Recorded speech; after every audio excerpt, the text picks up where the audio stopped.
Apéro spécial Rockets. Houston. Oui, monsieur. Eh oui, des housses qui pèsent une tonne, selon les indices très sophistiqués de preview, et surtout là... Non. Alors... Pourquoi? Ah ben non, mais ils ont pas peur du cœur, ils sont très solides. Au moment où on parle, ultra solides. Un gros bisou à notre fanbase des Lakers. Très très contente d'être sur 3 défaites consécutives depuis l'apéro. Ça va Alex, c'était bien les Suns face aux Lakers? T'as bien kiffé? Faut savoir timer ses apéros. Non mais bon, mais oui, bien sûr. Rendez-vous la semaine prochaine pour l'apéro Spurs, que Bastien repousse, mais qui va forcément tomber à un moment donné. Ma Spurs Nation. On fait pas d'apéro sur les Hawks, ça y a pas besoin. Les types, ils savent très bien se curser tout seuls. Les gars, est-ce qu'on peut faire juste une victoire, une défaite, comme ça, il y a zéro streak. Ils sont tranquilles. Il y a zéro streak. Comment ça, on va faire un pur match lundi? Allez les gars, mercredi c'est défaite. Ouais, calme, blowout les gars, on veut pas être dans l'œil du viseur. Ils ont pas besoin de se forcer en plus les Hawks. Hein. Non. Mais bon, nous sommes pas là pour parler des petites équipes, nous sommes là pour parler des grosses équipes. Avec des grosses comme les attentes. Houston Rockets. Tout à fait, on va parler de nos amis de Houston, posez-vous tranquillou. Alors oui, ça y est, je sais, j'en vois qui sont déjà en majuscule en train de se dire pourquoi nous? Parce qu'il faut parler de toutes les équipes, celles parfois qui en chient, et parfois celles qui cartonnent, puisque Houston, il y a plein de choses à discuter. Début de saison, mais c'est super. Magnifique. Ça mérite d'essayer de détailler un peu tout ça, d'en parler, de voir où ça va. Enfin, il y a plein de choses intéressantes. 3e de l'Ouest, là, au moment où on fait cette vidéo. 19 matchs joués, 13 victoires. Ouais. La 2e meilleure défense en termes de rating de la Ligue. Tout à fait. Si je dis pas de bêtises, c'est qui la défense juste devant? C'est Cleveland ou... Je pense que OKC doit être assez fort. C'est OKC ou Cleveland? Je pense qu'entre OKC et Cleveland, c'est OKC, oh Cleveland, non, oh là là, Cleveland, non, ça se laisse aller. Cleveland, oh là là. OKC, tout va bien. OKC, ouais, juste devant, mais en fait, ce sont les seuls, les Rockets, qui tiennent à peu près le rythme en termes de rating d'OKC, puisque derrière, tu as le Magic qui est un peu plus loin, et après, il y a carrément un gap de 3, énorme en rating, pour trouver les Warriors en 4. Donc ouais, non. Plein de choses à devoir discuter sur nos amis les Rockets, hein, plein. C'est très sérieux, ce classement avec cette défense. C'est un excellent début de saison de Houston. Disons les termes, si on devait faire un classement aujourd'hui des équipes qui surpassent certaines attentes sur le début de saison, Houston est dedans. C'est-à-dire qu'on a parlé ensemble, notamment dans les 30 prévus, on se disait tiens, on est dans quel range? Place 8, play-in, 8-10, on était dans ces ranges-là à peu près tous les deux. C'est en train de l'éclater le range. Pour un moment, c'est un super début de saison, 13 victoires sur 19 matchs, dans différents types de scénarios. Alors on va faire comme d'hab, on va un petit peu parler de ce qui va bien. Moi, j'ai préparé quelques petites interrogations pour Alex et pour la fanbase de Houston, parce qu'il y a des trucs qui m'intriguent. Bah, bien sûr, et puis ils arrivent à être si bien classés grâce à leur assise défensive, avec une attaque qui est, on va en parler évidemment, qui est pas mauvaise, mais enfin qui a un rating très middle, très average. Il y a des stats générales qui sont average. Il y a des stats dans lesquels j'ai hâte de rentrer en détail avec vous qui sont catastrophiques. Et ça, on va pouvoir en parler en détail, parce que c'est des axes de progression énormes pour Houston. Et donc c'est ça qui est très intéressant, c'est que tu es déjà 3e de l'Ouest, ouais. Et tu as des axes de progression assez évidents, et en plus, tu as le personnel. À peu près, tu as le talent, tu as le personnel, tu peux progresser en équipe, tu peux te dire qu'avec cette équipe-là, je dis pas qu'il y a zéro trade ou quoi, zéro mouvement envisagé, je dis juste qu'avec ce groupe-là, je pense que tu peux te dire que tu vas devenir meilleur. Ah, tout à fait. Tu vois ce que je veux dire? C'est pas obligé de forcément être là en mode il faut des trades, tel joueur doit partir. Non, il y a un équilibre. Udoka, il a son noyau là. Si les playoffs commencent demain, Udoka, il a son noyau de 7, 8, 9 joueurs. Il l'a. Il peut dire, j'ai un 5 majeur et j'ai 2 remplaçants, c'est sûr, ils vont rentrer à tous les matchs, Rich Shepard et Tari Eason, tu vois, par exemple. Il peut dire ça. Non, mais il peut. Je t'ai pas dit que c'est ce qu'il allait faire. Je pense que c'est pas ce qu'il dira, mais oui, je vois ce que tu veux dire. Enfin, il peut se dire, j'ai mon 7-8 joueurs, j'ai potentiellement un 5 majeur et 2-3 remplaçants attitrés. Tout à fait. Il peut. Plein de choses, comme dirait ce bon Tillman Fertitta, propriétaire qui ne paye pas ses employés à temps. Oups. Milliardaire, c'est pas facile, hein, Bastien. Ouais, je sais. C'est compliqué. Hein. Est-ce qu'ils ont l'équipe la plus deep de toute l'NBA ou la plus talentueuse? Tu sais, on en avait discuté pendant les 30 previews. C'est vrai qu'en tout cas, là, sur le produit qui est proposé sur le terrain est très bon. Alors, 13 victoires en 19 matchs. Plein de choses évidemment à détailler. Avant, je rappelle que vous avez cette merveille qui est sur la table basse. Si vous aimez les belles histoires de Trash Talk, vous n'hésitez pas. Il y a l'équipe de France de basketball sur le Trash Talk qui est disponible. Bien sûr. Je le glisse puisqu'on est en période de Non, mais Noël. tu fais bien. Le livre est tout bleu, vous pouvez pas le rater, il est un peu partout. Ouais, on a eu des bêtes de photos qui sont envoyées par les gens en mode on l'a vu en rayon, Théma, comment il explose les autres. Librairie, Fnac, Boucherie. les ventes en ligne, toutes les bonnes boucheries. Avec Bastien, on va se balader un peu à droite à gauche. On est à Dijon ce week-end. Oui, on est à Dijon samedi, à partir de 14h, en gros, 14h-17h, on va dire. Ma team Moutarde à la Fnac de Dijon. Moutarde, tout à fait. Tout à fait, la team Moutarde, on va aller voir Dijon. La team Très Moutarde. belle ville. Bon, on n'aura pas super le temps de visiter, mais on espère bien voir du monde à la Fnac avec du bleu. Ce samedi, tout à fait, ce sera agréable. Et après, on repassera dans d'autres villes de France. Restez connectés, il y aura un joli tour. Hein. Avec Alex, on va faire des gares. Ouais, on a posé 2-3 dates, là. On vous les annoncera petit à petit au fur et à mesure, mais spoiler, il y a genre un semblant de tournée, quoi. Spoiler, il va falloir que je me rattrape cet été avec madame. Hein, comme on dit, parce qu'il y a les week-ends on va voir du pays. Youhou Hein, exactement. voilà. N'hésitez pas, il est en premier commentaire épinglé et ça soutient Trash Talk comme d'habitude. Nos amis les Rockets. 13 victoires sur 19 matchs, comme je le disais à l'instant. Différents types de scénarios. On a eu un petit peu de tout. On a eu de la victoire à domicile, on a eu de la victoire à l'extérieur. Il y a des tendances qu'on peut dégager, mais c'est difficile de dégager une tendance claire et nette sur les victoires ou défaites. Il y a des éléments, hein, on va en parler. Commençons par le positif. Une tendance claire et nette, dans quel sens, pardon, excuse. Dans le sens où les Rockets ont montré, je trouve, différentes manières de remporter leur match. C'est-à-dire que si tu regardes les Rockets sur le début de saison, tu as eu des matchs où ils imposent un très gros tempo défensif, on va parler évidemment de la défense en détail, et où derrière, bon an mal an, si l'attaque suit, c'est très très bien. On a des matchs qu'ils ont perdus parfois par, on va en reparler, j'ai très hâte de poser la question, sur de l'exécution de fin de match, parce que les Rockets se sont sentis parfois... Tu veux dire quand tu te fais outplay par les Blazers, par exemple ? Un petit Récemment, peu... je prends un récent. Ou les Hornets en tout début de saison. Là, je suis sur leur calendrier. Ou les Warriors. C'est ça, les Blazers. Tout à fait. Ou les Hornets, ou les Warriors. Oui, mais se faire outplay par les Warriors sur leur début de saison... Je te dis pas que ça peut arriver à des gens bien. Tu peux par exemple extrêmement bien défendre et Steph Curry ou Buddy Hield ou te crucifient, te font le bon play. Se faire outplay par les Blazers sur une fin de match, ça fait un peu chier. Sauf quand ce sont les Warriors, sans Stephen Curry, ce qui s'était passé. Mais ils jouent bien quand même. C'est une équipe qui joue bien vraiment, alors que les Blazers. Ouais.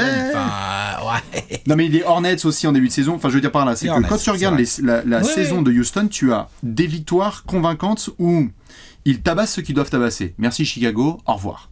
Il y a des équipes sur lesquelles de l'exécution de fin de match peut leur jouer des tours. Ça s'est bien passé contre Minnesota là. Il y a eu d'autres matchs dans lesquels ils ont perdu. Tu as des matchs qui sont hyper bien défensifs et où, pour le coup, tu vas avoir un peu d'attaque qui va se mettre en place. Tu as des matchs où c'est littéralement Jalen Green en tout début de saison qui prend chaud et après refroidit, où Dion Brooks a pris chaud, où Fred VanVleet ne rentre pas un tir, où c'est Alperen Sengun qui chauffe.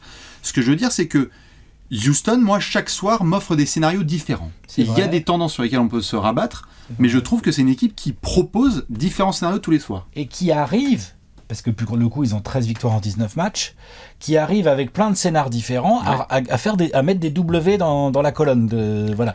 Ça, c'est important.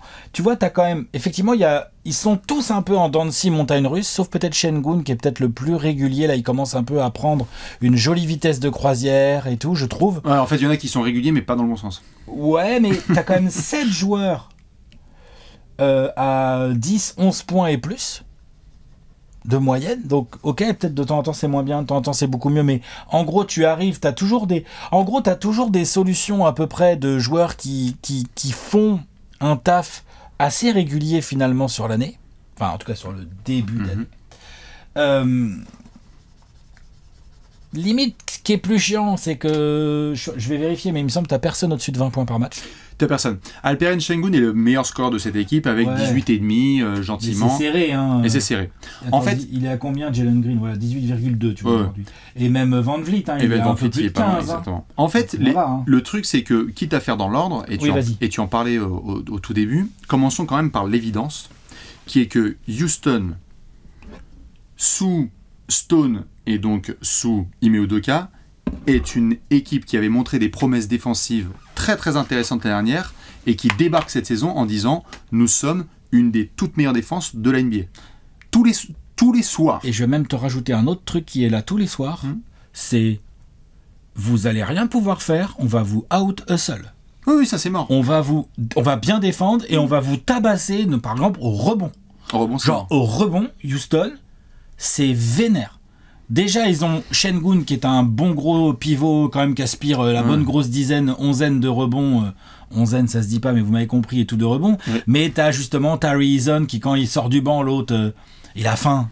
C'est un super Amen Thompson, ça prend du rebond. Jabari Smith, il rigole pas trop. Mais même les Jalen Green, les Van Vliet, tout ça, tout le monde fait ses écrans. En plus, les pivots remplaçants, les Landale et les Steven Adams, c'est quand même des pépères un peu chiants à contourner. C'est relou à jouer Houston. Houston est l'équipe qui prend le plus de rebonds par match en moyenne. Houston est l'équipe qui prend le plus de rebonds offensifs par match en moyenne et la deuxième équipe qui prend le plus de rebonds défensifs. Donc le rebond, c'est à eux. Tout à fait. Ime Udoka, c'est bien. On l'avait vu pendant une saison avec Boston. S'il est question de jouer dur tous les soirs, Houston va se pointer soit à domicile, soit à l'extérieur. Et tout à fait, ça joue hyper dur. Tu peux ajouter à ça évidemment les lignes de passe sur lesquelles Houston est une équipe hyper agressive. Où moi je trouve que ça sent, pas que sur les lignes de passe, mais vous voyez notamment dans la pression qu'ils font sur les snipers, sur les shooters. C'est une équipe qui autorise quelques tirs à 3 points, mais le niveau de pression et d'intensité mis par les jeunes est tel que du coup, bon an mal an, parfois tu tombes contre des équipes qui sont chaudes à 3 points et c'est comme ça, désolé, mais ils ont affronté dans leur calendrier, quand j'ai un petit peu fouillé, ils ont affronté des top équipes offensives.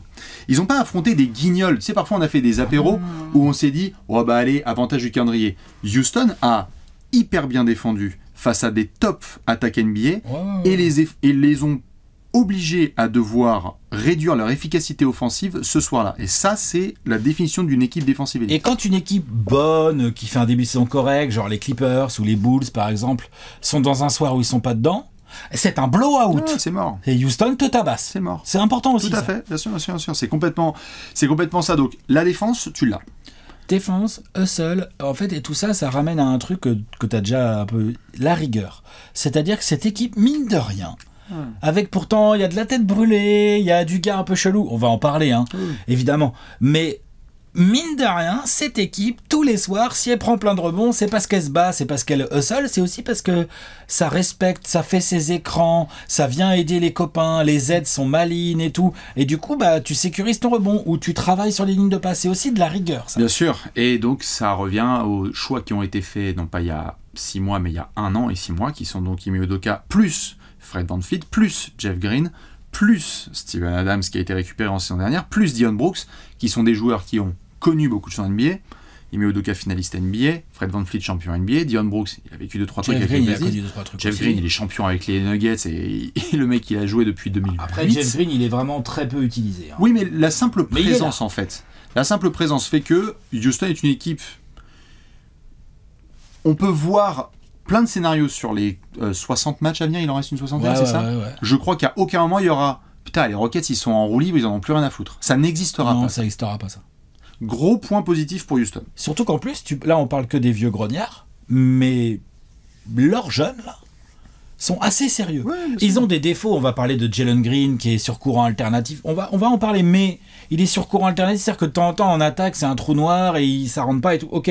Par contre je trouve que dans l'ambiance globale, dans le hustle et tout, Tari Eason, bon on savait que c'était un mec qui lâchait jamais rien, et Şengün et Green qui sont censés être les deux têtes un peu offensives par qui ça se joue et tout, ça se voit que même dans les matchs où offensivement c'est plus compliqué, ils essayent de rester sérieux, ils restent dans la rigueur, ils font pas les starlets en fait, pas trop franchement, c'est propre. C'est ce qui s'est passé là justement à Minnesota, pour ceux qui n'ont pas vu. Attends, c'est un gros match, c'est une grosse victoire. C'est un super match si voulez-vous le faire en replay, où notamment il y a des petites frayeurs sur l'exécution de fin de match, mais lorsque tu te ramènes en overtime, le groupe se resserre, mais un cadenas offensif sur Minnesota terminé. Au revoir. Tu vas plus rentrer tes shoots ? Bah, bon courage. Ce n'est pas possible. La défense de Houston est vraiment une des plus oppressantes de toute la NBA. Moi, elle me régale. Elle me régale sur 48 parce que un des autres points dont on peut parler maintenant, c'est que c'est difficile pour moi de trouver des bancs, je parle au pluriel, donc sur l'intégralité du banc, des bancs qui sont plus impactants que celui des Rockets, à compenser par un de mes plus gros coups de cœur de ce début de saison, ce que j'appelle les Terror Twins, avec donc Tari Eason et Amen Thompson. Grave. C'est étouffant. Là, Tari Eason va faire une entrée stratosphérique dans mon top 10 des joueurs préférés de toute la NBA. Il est incroyable. Incroyable. Il a une énergie, mais c'est pas possible ce mec. Il a une énergie de dingue. Il est tout le temps aux bons endroits, au bon moment. Il peut défendre sur plusieurs match-ups. Amen Thompson, pareil, ils ont dit on s'en bat les couilles que tu sois meneur, t'es un joueur de basket, donc on va te libérer. Franchement, ouais. J'adore Tarizon. Hein. Mais Amen Thompson, mais extraordinaire. Moi, j'avoue, c'est Tarizon qui. Bah, c'est pas que j'ai une préférence, enfin, c'est pas que l'un est plus fort que l'autre, c'est juste que Tarizon, il y a eu combien de fois cette saison où je l'ai vu rentrer en jeu, comme Amen Thompson, hein, et où les deux font basculer la rencontre, quoi. Hier, la nuit dernière, contre les Wolves, Amen Thompson. Bah ça. Amen Thompson, il fait vraiment mal. Tarizon n'est pas dedans. Non. J'étais en train de vérifier les stats. Tu vois, il a raté tous ses tirs. Bon, ça arrive. Et à Détroit, il y avait eu un match comme ça où lui, il met le coup de fouet. C'est marrant que tu mentionnes le match d'hier parce que coach qui fait les ajustements. Jalen Green, je sais pas si tu as la feuille sous les yeux, mais de souvenir. Jalen Green est inefficace et va même aller sur le banc. Il joue combien de minutes, Jalen Green? Il joue que 23 minutes. Il joue 23 minutes. C'est Amen Thompson qui lui prend les minutes. Et c'est Amen Thompson qui prend les minutes. Certains pourraient mal le prendre. Mais vu que c'est Ime Udoka qui fait ce choix-là, c'est un choix qui mène à la victoire. Je trouve que le banc de Houston... Et le match de Van Vliet aussi, là. Ouais, bien sûr. Du coup, c'est là aussi où cette équipe est très intéressante. C'est que hier soir, ils ont eu besoin de l'expérience de Van Vliet pour gagner ce match, que les Wolves ont de l'expérience, des briscards dans tous les coins, une bonne défense, enfin bref, plein de trucs intéressants. Enfin, bonne défense. Bonne défense, les Wolves en début de saison, c'est vrai que je me suis un peu emballé. Les Wolves, d'image, je vois ce que tu veux dire. Ça va finir par tomber. Mais les Wolves... Allez, bon courage. Ah, ça va finir par tomber. Mais oui, et ils ont eu besoin, pour s'imposer, de l'expérience de Fred Van Vliet. Ouais. Et il a répondu présent, pile poil, là, dans ce match où il fallait... Pour gagner, il fallait ça. Et ça, c'est super. Ouais, tous les soirs, tu sais pas, tu vas avoir Van Vliet qui va sortir du lot. Avant, il avait dévissé un arbitre. Là, moi, ça m'avait fait marrer. Là, il a dit yo bitch, yo bitch. Il a pris 50 000. Bon. Moi, je pensais qu'il allait prendre de la suspension. Moi aussi, parce que il a touché un arbitre. Vu tout ce qu'il gagne comme argent, lui mettre 50 000 d'amende, c'est un peu ridicule. Oh, au-delà de ça, il a touché un arbitre. Je crois qu'il y a sa main au moment qu'il a touché. Il l'a insulté sur plusieurs générations. Ah ouais, non. Donc, t'as Van Vliet, une fois que t'as eu Alperen Sengun, c'est important avant qu'on débatte autour de Jalen Green de dire que le début de saison, le tout début, là, fin octobre de Jalen Green est exceptionnel parce qu'il est en chaleur, et quand il a ces moments-là, bah c'est vachement bien pour Houston, parce que du coup, bah, les matchs où t'es ric-rac offensivement, t'as un talent énorme. T'as un mec qui te fait des différences tout seul, c'est sûr que c'est pratique, hein, ça c'est sûr et certain. Donc si tu défends très très fort, que t'as un super banc, et que donc, comme tu l'as dit, t'as une rotation à 8-9 hommes, ça peut te permettre d'aller loin, notamment en saison régulière, et donc de gagner les matchs que t'es censé gagner. Pas trop de sujets, j'ai trouvé, à moins qu'on me corrige, mais par rapport à d'autres franchises NBA qui sont toutes passées par l'infirmerie, Houston, on touche du bois. Pour l'instant, ça va. Je suis d'accord. Pour l'instant, ça va. Pour l'instant, ça va, Houston. Il n'y a pas eu de... Il y a des petites choses, mais ça va. C'est pas... il y a Steven Adams en ce moment qui a un truc, mais ils n'ont pas été victimes d'un... On doit changer notre 5 ou nos rotations ou quoi que ce soit. C'est une équipe pour le moment qui a les bonnes étoiles alignées. Ils ont juste Cam Whitmore qui a été blessé puis qui a du mal à revenir. Alors que du coup, il va avoir du mal à refaire sa place dans la rotation parce que son profil... L'année dernière, où Udoka l'a utilisé, avait l'air, il avait même dit d'ailleurs qu'il était intéressé, qu'il trouvait ça cool ce qu'apportait Cam Whitmore. Là, mais là, mon gars, c'est chaud. Hein. Ça va être plus compliqué parce que là, il est vraiment sur Tarizon, quoi. Ouais, et Cam Whitmore, d'ailleurs, si je dis pas de bêtises, chez les Vipers, en G-League. Là, en ce moment, il est en G-League, il essaie d'envoyer des cartons. Mais il a joué, il est revenu, il a joué, il y a 3-4 matchs, il a encore joué 5 minutes, tu vois. Mais oui, non, il risque d'être hors rotation. C'est compliqué. Parce qu'en plus, l'équipe performe extrêmement bien sans lui. Et donc, je vois pas trop. Ça va être compliqué pour lui de récupérer sa place dans la rotation, franchement. Tout à fait. Très compliqué. Les matchs que tu es censé gagner, c'est-à-dire les matchs où on débarque et on dit Houston est censé être le favori et doit les remporter. La plupart, Houston les remporte. C'est aussi une différence par rapport aux années précédentes où Houston était capable de contre-performer ou surprendre. Là, il y a un côté évolution d'un groupe qui devient plus mature et comprend que ce soir, ils sont censés gagner, donc il faut faire le travail. Il n'y a pas beaucoup de bourdes. Tu as quelques bourdes. Ils ont pris un tampon, je sais plus quel carton contre OKC, je crois que c'était le deuxième carton. Où d'ailleurs tu te fais tabasser parce que OKC après c'est une locomotive. Aussi, hein. C'est tout à fait. C'est aussi des tampons, ils en ont mis à quelques personnes. Bien sûr. Mais il y a eu 2-3 moments, donc notamment Portland, où ça n'a pas très très bien géré, mais la plupart du temps, Houston arrive à appuyer sur les bons boutons. On en revient à ce que tu disais hier soir là, avec l'intégration, ce dont je parlais, de Amen Thompson qui prend la place de Jalen Green. Est-ce que, je te tends la perche, premièrement, est-ce que ce sentiment que tu dis de groupe qui vit bien et de choses qui se déroulent bien découle aussi d'une interrogation qu'on avait cet été autour des contrats? C'est-à-dire que Jalen Green et Alperen Sengun ont été prolongés à des tarifs qu'on a jugés assez corrects. Hein. En tout cas, pas des max. Déjà, donc c'est déjà une victoire presque dans la NBA actuelle. Hein. Et donc, j'avais posé la question, est-ce que le fait aussi que ça se soit géré, les garçons sont plutôt sous contrat, il y en a d'autres qui vont devoir gérer, mais est-ce que le fait que ça se soit géré libère aussi une forme d'aisance et où ça ne devient pas un sujet? Il n'y a pas encore de Jalen Green il est surpayé ou quoi que ce soit. Tu vois ce que je veux dire? Non, tout à fait. Et il n'y aura pas a priori, puisque bon, voilà, après Bien on va joué. discuter de son contrat, mais voilà. Non, c'est sûr que le fait d'avoir bien géré la situation contractuelle pendant l'été, ça c'est bien joué, intersaison bien joué.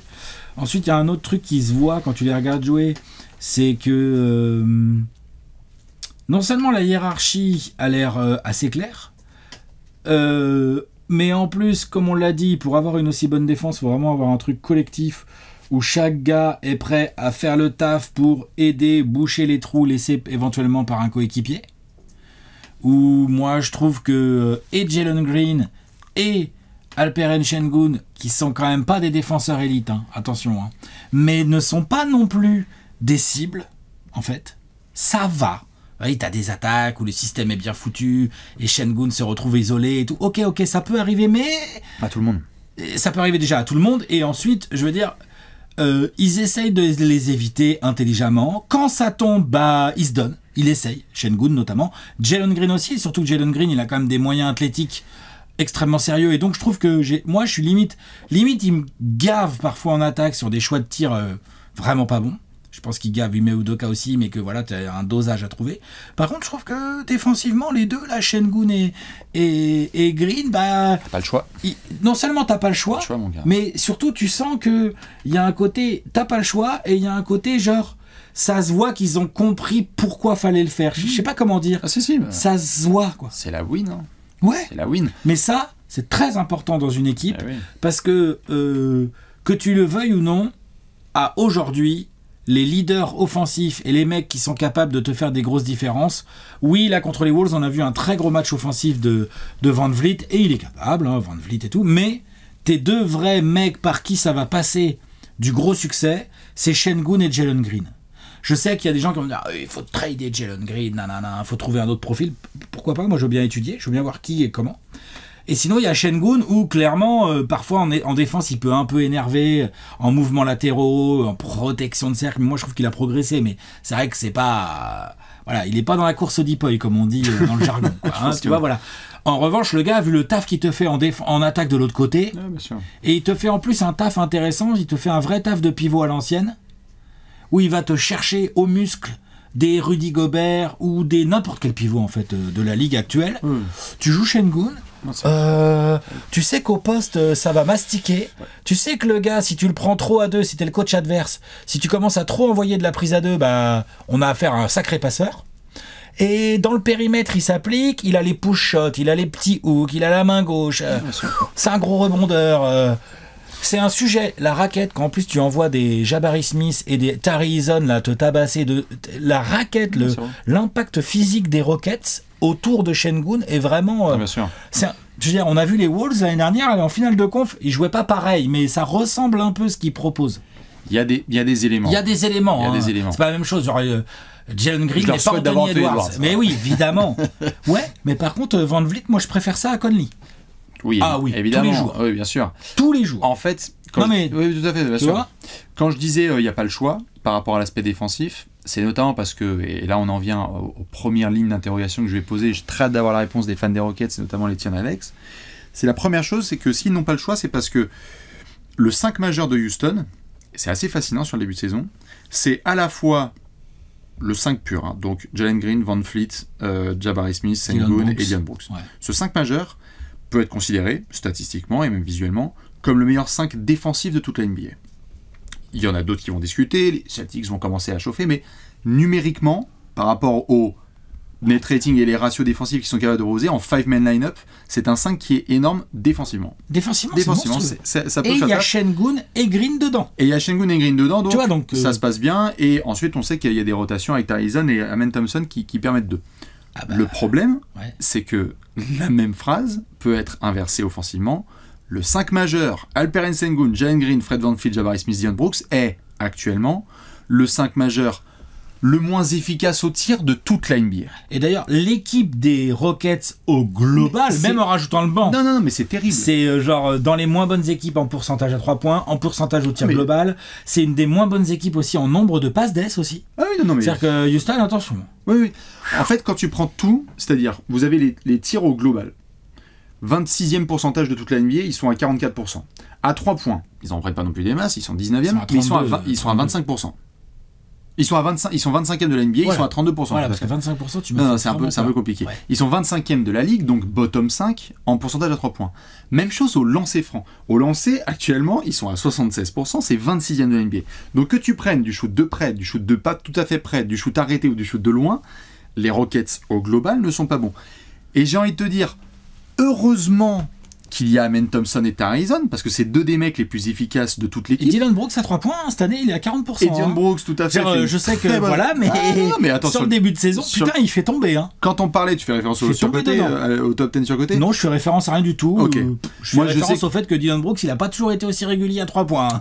Salut Memphis, qu'est-ce que vous... Voilà. Et même Houston précédemment. Moi, j'en avais parlé de Dylan Brooks parce que c'est au global, et là, il fait un super début de saison, et donc il faut le préciser. C'est lui, tu peux considérer que c'est le deuxième meilleur joueur des Rockets sur le début de saison, tout à fait, c'est important que tu le mentionnes. Mais, quand tu regardes les chiffres sur l'ensemble du 5 majeur, Fred VanVleet, pour donner les chiffres, 39% au tir, 32% à 3 points. Ah non, mais le match de la nuit dernière contre les Wolves, c'est pour ça que j'en parle. Hein, tout à fait. Parce qu'ils en ont eu besoin, il a répondu présent, il faudrait que ça arrive plus souvent. Jalen Green, 38% au tir, 30% à 3 points. C'est ton backcourt. Ce sont deux joueurs qui prennent 30 tirs. Ouais, je sais. 30 tirs à 30% de réussite à 3 points. Juste continuer. Vas-y. Dylan Brooks, formidable. À 3 points, il est à 41%. Au global, 43%. Jabari Smith, ça rentre pas trop non plus. Jabari Smith, on va en parler dans plus des rumeurs de transfert. Attention, on est sur un podium de draft quand même. Hein. Tout Jabari Smith, faudrait pas oublier non plus. Hein. Moi, j'ai des suggestions à te faire. Mais Jabari Smith, en effet, il est à 44% au tir, 35% à 3 points. Et Alperen Sengun, qui évidemment n'est pas un shooter à 3 points, parce que le jeu passe par lui plutôt au poste, n'est pas en tout cas aussi efficace que la dernière, puisqu'il est à 47% au tir. Donc si tu prends le 5 majeur pur, ils défendent vachement bien, mais c'est d'une inefficacité que je trouve préoccupante par rapport aux promesses qu'on veut leur faire en play-off, etc. Moi, ce qui m'embête, alors en même temps ça m'embête, et en même temps je me dis c'est peut-être pas plus mal, parce qu'au moins la marge de progression tu la connais. Toi, là, tu te focuses sur les pourcentages au tir, et il faut le faire, hein, c'est important et tout. Mais pour avoir regardé la plupart des matchs, j'ai pas dû en rater beaucoup des matchs de Houston, mais il y a un truc qui m'a frappé encore plus, presque les pourcentages au tir, c'est la cause de ça. Ben oui. C'est que, énormément de mauvais tirs. Ouais. Voilà. Bah, les choix. Hein. Donc forcément, ils sont plus durs à mettre. Et pourquoi il y a énormément de mauvais tirs? Parce que la circulation de balles globale n'est pas ouf. Ouais. C'est-à-dire que oui, Alperen Sengun, par exemple, est un excellent passeur pour un pivot et tout, machin. Je sais que les gens aiment pas ça, mais il y a des petits trucs de Jokic en lui. Petit côté, il voit des trucs et tout. Sauf que par contre, les défenses s'adaptent bien. Maintenant, on bouche les angles et tout. Bah, il fait quand même de la passe d'ess, mais ça reste dans des situations relativement statiques. Bien sûr. VanVleet et Green.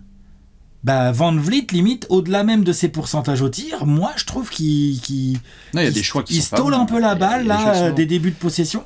Jalen Green n'a pas progressé sur ce plan. C'est-à-dire qu'en gros, quand il y a du jeu rapide et des transitions, l'autre, c'est un fou malade. Effectivement, il est compliqué, mais quand il s'agit de faire le bon choix pour servir un mec qui cut ou de kick out à un copain à 3 points, il y a encore une marge, mon gars. En fait, c'est la marge de régularité, parce qu'il y a vraiment des soirs où c'est hyper intéressant, et la semaine d'après, tu te dis, mais il est passé au la rigueur offensive en termes de mouvement de balle entre VanVleet, Green et Dylan Brooks, pour le coup, voilà, elle est pas bonne. Et donc, ça donne ça, où t'as trop de possessions offensives, où les Rockets sont bien défendus, ils ont pris le rebond, parce que, on a expliqué en début de vidéo, en gros, quand tu rates ton tir contre les Rockets, tu peux retourner en défense. Ils ont pris le rebond, la balle est montée et tout, et ça merde, ça bricole, le ballon circule pas bien, et tu te retrouves avec un tir contesté de Jalen Green qui vient de prendre 4 dribbles. Voilà, non, mais bien sûr, voilà pourquoi aussi les pourcentages sont mauvais. Bien sûr, en fait, si je voulais ouvrir sur ce sujet, c'est que tu vas voir qu'il y a différents trucs. Déjà, tu parlais tout à l'heure de rebond offensif. Tu m'étonnes qu'ils ont une palanquée de rebond offensif. Heureusement parce qu'ils se battent, parce que vu tous les tirs qu'ils ratent, mon gars, s'ils n'avaient pas de seconde chance, ils n'auraient pas le même bilan. S'ils jouent en fait sur les pourcentages, c'est parce qu'il y a quelque chose qui moi me fascine par rapport au projet Rockets, et les fans de Rockets savent que j'aime bien justement à la fois la rivalité qui a été les Spurs. Il y a des sujets qui s'améliorent. Et il y en a qui sont sujets à des vraies interrogations. C'est-à-dire, Sengun va être Sengun. Il va avoir des bons pourcentages proches de l'arceau, il va faire le taf. Et à 3 points, on verra comment il évolue, mais il ne deviendra pas un sniper, je pense. À la limite, voilà. On peut se tromper, hein. Ouais, S'il mais devient un sniper, tant mieux. Hein. Voilà, mais pour le moment, en tout cas, c'est pas la trajectoire. Non. Van Fleet, il sait shooter, il est capable. Ça va remonter. Van Fleet en carrière, là, ça démarre mal, mais si tu suis la courbe de carrière, ça va remonter. En plus, il a montré que dans des gros matchs, il est capable justement de les faire tomber quand il y a besoin. Absolument. Et preuve hier soir. Hein, oui, là, voilà, c'est ça, c'est pour ça que j'en parle. Ça va monter. Dion Brooks, tu vas jongler, là ça marche très très bien. En carrière, tu sens que ça peut un peu se réguler. Ah, je confirme que c'est pas sûr que ça reste à 40% à 3 points toute l'année. Et donc, le débat que je souhaite mettre sur la table, qui est selon moi hyper intéressant, c'est que on va leur donner du temps, mais Jalen Green et Jabari Smith n'ont, pour le moment, pas montré de véritable progression excitante sur ces aspects-là, qui sont dus à différentes choses. Jabari Smith essaie de trouver sa place, Jalen Green savoir quelle est sa position dans la hiérarchie. Donc, Jabari Smith, par exemple, par rapport à la construction des Rockets, où c'est Alperen Sengun qui a la balle, plutôt au poste, et donc tu as envie d'avoir... Ou Van Vliet et Green. En gros, c'est un spot-up shooter, hein, Jabari Smith. Si tu es un spot-up shooter qui ne rentre pas ses shoots, comment tu existes dans un 5 majeur d'une équipe qui qui défend bien, hein, pas de problème, hein, il absolument. Se bat, mais c'est vrai qu'en attaque, c'est compliqué. C'est un gros problème. Ça, je suis d'accord. Surtout quand à la porte viennent toquer des garçons comme Tarizon, qui a commencé à rentrer ses shoots à 3 et qui est efficace et percutant l'arceau. Il est petit, il apporte pas la même chose. Oui, tout à fait. Mais oui, bien sûr. Mais j'ai vu que c'était une des interrogations qu'il y avait sur le début de saison où certains se disaient, notamment dans la fanbase des Rockets, Jabari Smith, est-ce que tu le gardes en titulaire ou est-ce que bientôt le talent tel de garçons comme Amen Thompson ou Tarizon va forcer du coup, moi, le staff à devoir y répondre? La question que je pose, c'est Jabari Smith, est-ce que tu le gardes tout court? Oui. Non mais c'est une question. Oui. Ok. Et Jalen Green? Alors... Parce que tu as moins son remplaçant naturel, tu l'as moins tout de suite comme ça. Je dis pas qu'Amen Thompson ne peut pas faire le boulot, c'est pas tout à fait, enfin c'est pas le même genre c'est pas remplaçant naturel. Ah, bien sûr. Ça serait plus limite Rich Shepard qui est pas du tout le même profil athlétique. Non, c'est sûr. C'est pas le même joueur d'ailleurs, Rich Shepard voilà, mais exactement, je suis d'accord. C'est un meneur, il sera pas deux. Non, si tu mets Van Vliet Shepard en bas court. Non, à ce moment-là tu rajoutes Bilbo, Gandalf et puis tu vas aller chercher l'anneau comme on dit. On est d'accord. C'est un peu petit. Par rapport à ta question sur Jabari Smith, moi, il y a quelque chose qui m'intéresserait, c'est qu'en l'état, on est d'accord donc que Houston souffre d'une efficacité offensive. Ils ne peuvent pas compter là-dessus. Ils peuvent compter sur une très grosse défense, mais l'attaque, on va voir. J'aimerais bien voir si Udoka peut tester des line-up, pas forcément en bougeant le 5 majeur, mais des line-up où, en l'état, Landale et Steven Adams rendent des services au poste de pivot. J'aimerais bien voir des line-up dans lesquels un Jabari Smith, quitte à être un stretch 5, parce qu'il est grand quand même Jabari Smith. Il peut jouer pivot. Il peut jouer pivot sur certains line-up. Oh, sur pas mal, il est grand. Devient un joueur qui stretch le terrain pour des joueurs de percussion. Ouais, pour stretcher, il faut rentrer des tirs. Et il faut rentrer des tirs. Mais j'ai l'impression qu'il ne trouve pas sa place. Moi, quand je regarde Jabari Smith jouer sur les buts... Il est à 2m11, 6'11". Hein. Ça joue pivot, ça, y a pas Exactement. Quand je regarde Jabari Smith jouer en ce moment, je ne vois pas la confiance. Il manque de confiance. On a l'impression que tout est off-timing. C'est difficile.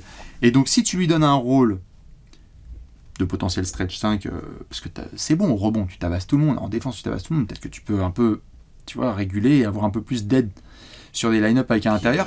Avec Tarizon, tu n'auras pas plus de problèmes au rebond qu'avec Jabari Smith. Absolument. Ça va tenir tout pareil. Hein. Je me demande si tu pourrais pas essayer des line-up comme ça où Jabari Smith est en 5 parce que je pense qu'il a un profil de stretch 5 hyper intéressant pour les Rockets et pour l'ennemi moderne. Qui peut peut-être lui redonner confiance, tu vois, au tir. Est-ce que tu changerais le 5 majeur des Rockets? En fait, c'est ça la question. Vu leur inefficacité offensive, même si tout se passe bien en défense. Et en même temps, si c'est pas cassé, pourquoi le réparer? Je parle de l'efficacité globale de l'équipe. Ah, je sais, c'est tendu. Moi, je pense que là, tout de suite, pour l'instant, je changerai pas. Ouais. J'aime bien mon petit Tarizon Amen Thompson qui sort du banc, avec un soupçon de Rich Shepard et puis un soupçon de, je sais pas, Jock Landale, ou en fonction de ce qu'il y a besoin, des fautes et coups de... J'aime bien, je toucherai pas. Non, la question que je commence à me poser, moi, c'est plus autour de Jalen Green qu'autour de Jabari Smith. Oui. Jalen Green a un talent évident, il a des qualités athlétiques de malade, il a plutôt un bon handle, Il est capable d'aller vers le cercle, enfin, il est capable de faire beaucoup de choses. Hein. C'est un numéro 2 de draft, si je dis pas de bien bêtises. sûr. Qui est capable de faire beaucoup de choses. Ou 3, pardon. Comment? Jabari Smith numéro 3. Jabari Smith c'est 3 et... Jalen Green numéro 2. Jabari Smith il est 3 derrière Banchero Holmgren. Ouais. Et Jalen Green il est en 2. sandwich entre Evan Mobley et Kate Cunningham. Et Kate Cunningham, voilà, exactement. Il a pour lui une chose indéniable, c'est qu'au-delà de ses qualités athlétiques et de sa capacité à blow-by son adversaire direct et à jouer aussi sur transition, ça c'est indéniable, il a aussi le fait que c'est un vrai de taille, poids, style qui colle assez bien avec le style de Van Vliet et le style de Dillon Brooks au milieu des deux. Non, assez bien, j'ai dit. J'allais dire, je suis d'accord. Hein. J'ai pas dit que c'est parfait, non. mais les deux, Van Vliet, Brooks est un vrai défenseur sur l'homme, hargneux, machin, nanana. Van Vliet est un vrai défenseur sérieux, qui n'est pas forcément un élite à fond, mais très sérieux. Green est un peu moins sérieux, mais entre les deux, il se fait pousser au cul et il donne quand même des choses intéressantes. Et de l'autre côté, en attaque, il est capable de faire des trucs que les deux autres, même mis bout à bout, ne peuvent pas faire. Ouais, tout à fait. Et d'ailleurs, tu peux essayer de faire du remplacement par remplacement. Demain, s'il y a un 5 majeur où sur le terrain, tu as et Jabari Smith maladroit, et Amen Thompson, pas de spacing, et Dillon Brooks YOLO, il y a des défenses qui vont se régaler. Hein, qui vont dire, il n'y a pas de problème. On va essayer de bloquer Sengun et Van Fleet, et après, si on s'est pris des tirs à 3 points d'Amen Thompson, bravo. Donc tu peux pas remplacer Jalen Green dans le 5, en l'état. C'est compliqué. La question qu'il faut se poser, c'est est-ce que si ça continue comme ça, c'est-à-dire un Jalen Green avec une efficacité douteuse, et des choix, parce que des choix douteux, pour la plupart du temps, Jalen Green, souvent, c'est parce que quand il prend les tirs bien ouverts et tout, il y en a qui fait tomber dedans, mais il en prend pas assez des comme ça, et il en prend trop des compliqués. Trop. Et parfois aussi, il fait pas les bons choix. Parfois, il prend le tir, alors qu'en fait, il pourrait passer son adversaire, aller chercher les lancers, ou un petit panier facile. Enfin, il y a un vrai sujet de QI basket et de choix, à mon avis, du côté de Jalen Green. Donc, est-ce que Houston, Jalen Green est encore très jeune, ils viennent de le prolonger. Ils viennent de le prolonger, mais un contrat qui est archi-tradable. Est-ce que Houston, là c'est trop tôt, mais est-ce que Houston doit se préparer à éventuellement réfléchir à, ok, donc Jalen Green c'est une vraie monnaie d'échange, c'est un jeune avec du potentiel, il a une cote, donc nous Houston, comme on a une équipe là qui rigole plus du tout, est-ce qu'on prend le risque d'aller chercher un profil, on va y perdre peut-être en jeunesse potentielle, qualité athlétique, peut-être un peu. En revanche, on va y gagner en efficacité, dangerosité offensive, et en fait, on va être meilleur, et en fait, l'année prochaine, on joue le titre. Schématise un peu avec notre défense de port, Sengun qui aura encore progressé, et en fait, on aura un backcourt qui rigole plus du tout. Parce que là, le problème, c'est que il y a des matchs où ni Van Vliet ni Green ne mettent dedans, et un backcourt qui met pas dedans en play-off. En play-off, il y a des équipes il y a les Dallas, il y a les OKC, même Denver et tout, ils vont devoir arriver, on va faire ok, vous allez très bien défendre, mais comme vous allez mettre que 82 points, on va gagner le match quand même en fait. Tout à fait. Si le scénario du match face aux Wolves se répète, c'est-à-dire Jalen Green, merci, mais tu vas aller regarder la suite sur le banc avec un popcorn et un smartphone, et que Amen Thompson voit sa courbe de minutes augmenter, le sujet va devenir réel. En l'état, et attends, il y a les Wolves, il y a autre chose dans le scénar, c'est que Van Vliet, il a fait un match de Stephen Curry. Énormissime. Donc attention. Tout à fait. Mais ce que je veux juste dire, c'est que sur les courbes, pour le moment, Jalen Green est à 31 minutes de moyenne, et Amen Thompson à 26, à peu près. Normalement, j'ai les chiffres. Jalen Green, 31 minutes et demie de moyenne, et Amen, 26 minutes. Bon. Tarizon, 22-23. Rich Shepard n'est qu'à 12. Oui, ça c'est... Potentiellement, il y a un peu de potentiel aussi d'à faire jouer plus Rich Shepard pour avoir du shoot. Potentiellement. Mais, vu que tu parlais du poste 2, en l'état, les courbes Jalen Green, Amen Thompson, elles font plus comme ça. Elles font pas comme ça, mais elles font comme ça. C'est-à-dire que le temps de jeu d'Amen Thompson et l'efficacité augmentent. Et Jalen Green, hormis certains coups de chaud, c'est un peu compliqué de se dire est-ce qu'on peut vraiment compter sur.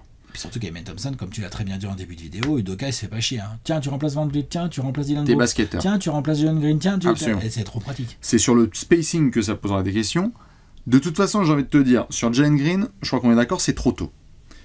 Sur Jabari Smith, il y a du temps, mais il y a cet été, les amis. Et il y a deux garçons qui viennent à peu près de la même draft. Je te le donne en 100 et en 1000, ils s'appellent Jabari Smith et Tarizon. Donc, quand tu vas les toquer à la porte, et ils ont très bien géré avec Jalen Green et Alperen Sengun en l'état, qu'est-ce que tu fais? Est-ce que tu crois dur comme fer, et on va voir la suite de la saison ce que ça donne, avec Jabari Smith, et tu te dis, allez, on va mettre le tarot, ça marche bien, parce qu'on a fait une super régulière, et qu'en playoff, on a essayé d'eux, Ou est-ce que tu t'es rendu compte au fil du temps qu'en fait c'est Tari Eason, le 4 en qui tu as envie d'avoir vraiment confiance, parce qu'il a développé le shoot à 3, qu'il a une confiance de dingue, qu'il apporte aussi bien, voire mieux défensivement, que c'est un maboule. Mobilité de fou malade. Moi j'adore.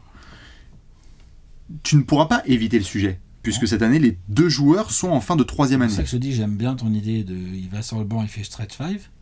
Moi je pense qu'il y a aussi des cas où c'est pas sur le banc qu'il va, hein. C'est sur la liste des transferts. Et pas forcément de gaieté de cœur, c'est trop tôt. Pas forcément de gaieté de cœur, mais plutôt un vrai choix stratégique de se dire, ok, en fait, si contre Jabari Smith, j'arrive à avoir une sorte de 3&D avec un vrai 3 points. Moi je pense qu'il peut cartonner dans d'autres franchises NBA. Non mais si t'es Houston, et qu'en échange de Jabari Smith, tu arrives à avoir, je répète, un 2 sniper, un 2-3 qui sait shooter et qui défend à peu près, vu que tu vas mettre dans ta grosse défense. Et qui du coup est le gars qui va venir en complément d'Amen Thompson en sortie de banc, amener du shoot et qui va tenir le coup défensivement. Genre c'est compliqué. De toute façon, s'il y avait des 2-3, 3&D faciles à transférer, ça se saurait. Mais il y a peut-être moyen, peut-être que je sais pas moi, genre Denver a fait un choix qui était brillant. On va voir ce que ça donne collectivement à la fin de la saison, mais ils ont fait un choix qui s'avère être brillant dans leur intersaison, c'est de dire on ne surpaiera pas Kentavious Caldwell-Pope. On va mettre Christian Brown titulaire. On va mettre Christian Brown titulaire. Et ils ont dit Christian Brown, allez, on va fermer les yeux, c'est parti. Et en fait le mec dans les corners, il est deadly et ça marche à 3 points, il y a de la percussion, il se bat bien, etc. Donc c'est un mec de formation. Shepard est trop petit pour être un 2. Shepard, il peut pas. Il peut pas être un 2, tout à fait. C'est un 1 qui va bien apprendre avec Van Fleet et on espère que ça Amen Thompson, est-ce qu'il peut progresser suffisamment à 3 points ? Peut-être. Voilà. Voilà. Est-ce que tu peux aller voir, aller réfléchir à des équipes qui auraient un gars à te lâcher ?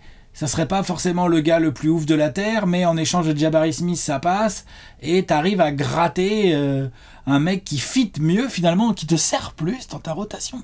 Moi, ce que j'ai peur pour Jabari Smith Jr., c'est que c'est pas qu'il est pas bon, c'est pas qu'il peut pas jouer dans cette rotation, c'est que effectivement, les profils qu'il y a derrière peuvent permettre au management de se dire on peut trader Jabari Smith Jr. sans le remplacer lui en termes de poste et numérique. Ouais. Si la courbe remonte... Tu vois ce que je veux dire ? Bien sûr. Si la courbe remonte, là au fil de la saison... La courbe d'efficacité sur son tir de Jabari Smith, ça change tout.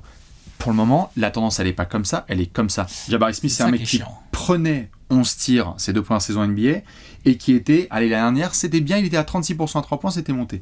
Là, il prend moins de 10 tirs par match, donc ça chute, au profit d'autres garçons qui ont plus la dalle, parce que c'est aussi un sujet avec Jabari Smith, c'est que il est bien, hein, mais pour aller se battre, pour aller chercher le morceau d'os entre lui et Tarizon, mon gars, Tarizon. C'est qui on prend. Mais même Amen Thompson, même Dylan Brooks, même Jalen Green et Sengun en fait. Mais c'est l'agneau de la bergerie, alors qu'il a une super éthique de travail. Mais pour le moment, la courbe, elle est comme ça. Si Jabari Smith, ça remonte un peu, il va forcer le staff à dire désolé, mais on doit te conserver dans le 5 majeur, parce que t'es le seul mec avec Van Fleet qui a une véritable efficacité régulière à 3 points. Mais il va falloir vite se reprendre, mon pépère. Parce que là, ça va très bien à Houston, hein, attention. Là, on a fait un arc, mais c'était juste pour dire quels sont les sujets de progression. Parce que par contre, combien de fois on a vu des franchises NBA comme ça, on a dit avenir brillant, formidable, et ensuite vient la réalité contractuelle et de construction. Gagner.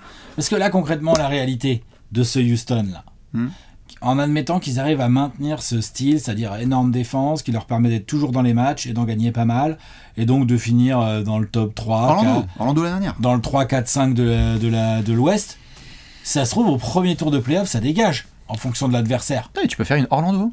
Ouais, donc c'est pas mal. Hein. Super équipe défensive qui n'arrivait pas à mettre une bille à 3 points et qui est sortie en 7 au premier tour. Voilà.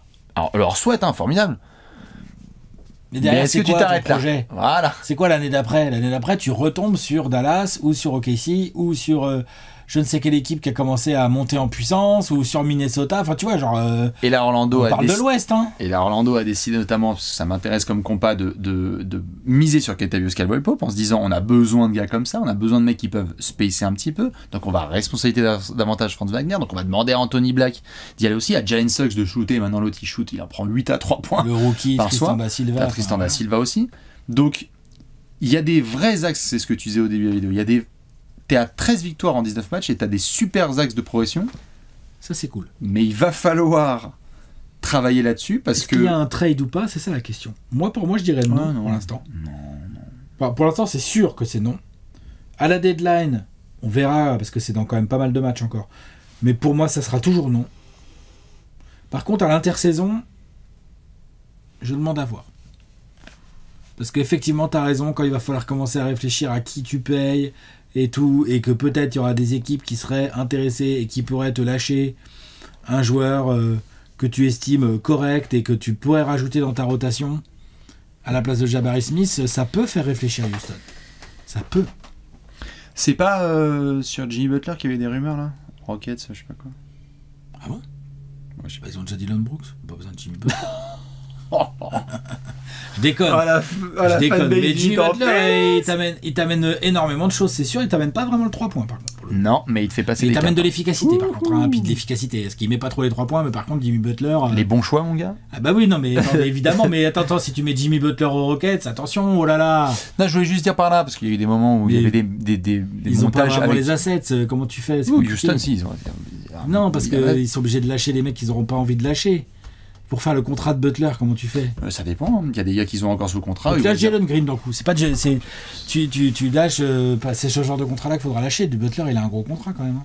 Bref, c'est des hypothèses qui, pour l'instant, je pense qu'il y a des hypothèses pas à parler de transfert, plus petites que ça. À 13 victoires en 19 matchs avec good vibes et tu gagnes des matchs overtime et le groupe vit bien Kumbaya, le mot transfert n'existe pas à mon avis là en l'état, comme on s'est dit. Absolument pas. Mais j'ai très hâte de voir la suite de la saison parce que défensivement, ils vont rester comme ça et donc il y a des équipes qui vont se casser la gueule sur les Rockets. Et franchement, il y a un scénario dans lequel en effet ça chute un peu. On va parler après de calendrier parce que tu vas être scouté aussi différemment. Hein. Il y a des franchises aussi qui vont s'ajuster. Là, les Spurs, ils les ont joués 3 fois. Ils ont fait bon, d'accord, c'est bon, on a compris quoi. 3 fois en 10 jours. Je te montre le calendrier après. Je te pose une grosse question. Vas-y. Calendrier des Rockets. Ah, évidemment, hein, pour le Curse, on est bon. Ça va à Philadelphie. Tranquille. Ce soir. Petite équipe qui n'a pas d'ambition cette année. Chaussette droite, chaussette gauche. C'est ça. Ce dimanche, tu reçois le Thunder. Gros match. Mardi, tu vas à Sacramento. Match à leur portée. Hein. 2 jours plus tard, tu vas à Golden State. Gros match. 3 jours plus tard, tu vas chez les Clippers. Ouais, donc c'est un calendrier bien tendu là qui nous attend. Sur 4 matchs. Ouais. Là, il va y avoir un joli test. Après, il y a une super opportunité à prendre parce que tu vas jouer les Pélicans. Tu vas aller à Toronto, tu vas aller à Charlotte, tu vas aller à New Orleans. Donc après les avoir joués à domicile, les Pélicans, tu vas aller chez eux. Et là, déjà, tu seras bien. Ouais, en arrivant à peu près à Noël. Des matchs à prendre. Ouais, tout à fait. Donc, ils peuvent continuer sur leur rythme. La grosse question que j'allais te poser, c'est... On a déconné un peu sur le titre en mettant décollage immédiat, qui est évidemment le classique avec Houston et la NASA. Est-ce que par rapport aux perspectives qu'on s'était fait pendant les 30 previews, équipe de play-in, est-ce que tu changes un petit peu ce que tu t'étais dit et c'est une équipe qui peut chercher un top 6 cette saison à l'Ouest? Oui. Oui.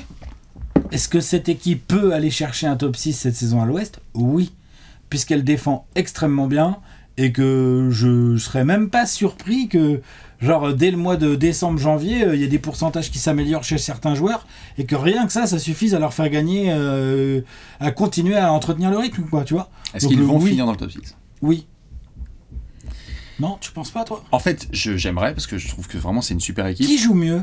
En fait, au-delà de qui joue mieux, bah déjà c'est une question. C'est que malheureusement dans notre formidable conférence Ouest, 2 défaites et t'es 12e. Oui, par contre, c'est serré. C'est que en fait les Rockets ils ont 13 victoires, 6 défaites et ils sont 3e et aujourd'hui les Spurs ils sont 10e avec 10 victoires pour 8 défaites. On est sur c'est bien condensé quoi, c'est un repas de Noël genre. Brrr. Attention parce qu'il n'y a pas énormément de marge d'erreur parce que très très vite si d'autres équipes se mettent à mieux jouer, si soudainement l'infirmerie qui était clean jusque-là commence à se remplir, plein de choses qui se passent, attention. Dallas par exemple est en mi-figue mi-raisin, Luka joue à peine. Le jour où Dallas ça commence à bien jouer et que tu les croises à ce moment-là, parce que pour le moment Dallas, ouais, bien sûr, tu vois, il faut aussi savoir qui tu vas croiser à quel moment. Je pense qu'ils vont rester dans ce range-là des places 6 à 8, mais je pense qu'au finish, on va retrouver des éléments de jeune équipe qui a du mal à exécuter sur la fin de match et donc peut-être en fin de saison avoir des problèmes. Peut-être. Mais tout à l'heure tu les as comparés à Orlando. Je comprends la comparaison. Oh, Je la c'était. comprends. c'était Non, mais je la comprends. T'as une équipe avec beaucoup de jeunes joueurs, ça défend dur tous les soirs. Et ça rentre pas un shoot à Et 3 ça points. rentre pas des shoots. Donc ça ressemble très très fort. C'est l'heure de Magic. Ils ont une différence quand même avec le Magic, un avantage en fait, c'est qu'ils ont Plusieurs. des briscards. Ouais. Ils en ont. Ah, il y a des mecs qui ont connu ça. Hein. Ils ont des briscards. Ils ont des mecs, Van Vliet là contre les Wolves, Dylan Brooks qui démarre bien sa saison à 3 points. Et ils ont des jeunes qui ne peuvent que progresser et qui vont progresser là tout de suite en fait. Et donc, et Udoka est un coach qui a de l'expérience également. Enfin en gros, moi je pense que Houston peut, je sais pas, ils vont peut-être pas tenir ce rythme et être sur le podium de l'Ouest dès cette saison. Mais le côté décollage immédiat, moi j'y crois, limite même je leur souhaite, et je pense que c'est quelque chose qu'ils ont en tête. Oui. C'est quelque chose qu'ils veulent, qu'ils ont en tête, tu vois. Genre, Houston, demain, les playoffs commencent, au premier tour, ils doivent jouer, j'en sais rien, Phoenix ou Dallas, justement, ou Denver ou quoi. Ils disent, ouais, non, mais attends, tu sais quoi, on a nos chances là, c'est quoi ce bordel? Comment Bien ça? sûr. Mais l'avantage du terrain, on va le reprendre tout de suite. Enfin, tu vois, genre, où on l'a déjà, enfin, j'en sais rien, mais tu vois, non, ils ont ce truc.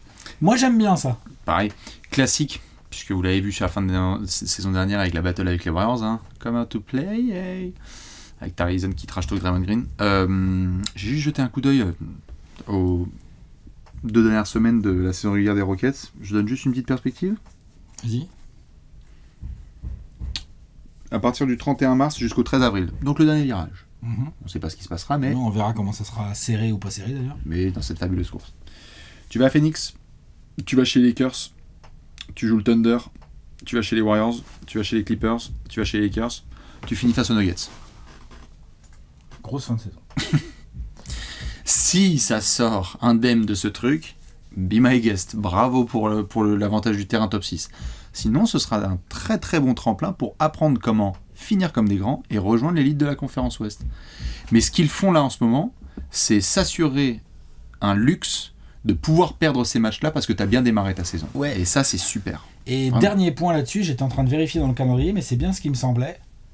Bon, ils ont 6 défaites, hein, mais ils ne se sont fait tabasser qu'une seule fois par le Thunder. Ah oui, mais ça, Houston ne se fera pas... Non, mais c'est une force ça. Ah oui, bien sûr. Ça, on l'a dit en C'est-à-dire que début quand de tu vidéo, joues hein. Houston, en fait, ils sont dans le match. Ouais. Voilà. Bonjour, ils sont dans le match. Faudra se battre jusqu'au bout. Si vous Ouais. n'êtes pas levé tôt, ça sera un problème. Dites-nous, fans des Rockets, ce que vous pensez de tout ça, évidemment. Comment vous voyez ce début de saison et surtout la suite. Attention au Je mois suis de bien décembre. fan, j'aime bien. Ouais, bien Une sûr. équipe que je vais Ça suivre, cartonne. ça, moi. Tout à fait. Attention aux Curse. Et on se retrouve bientôt dans d'autres Ça, petites vidéos. Lakers. À la prochaine. Ciao.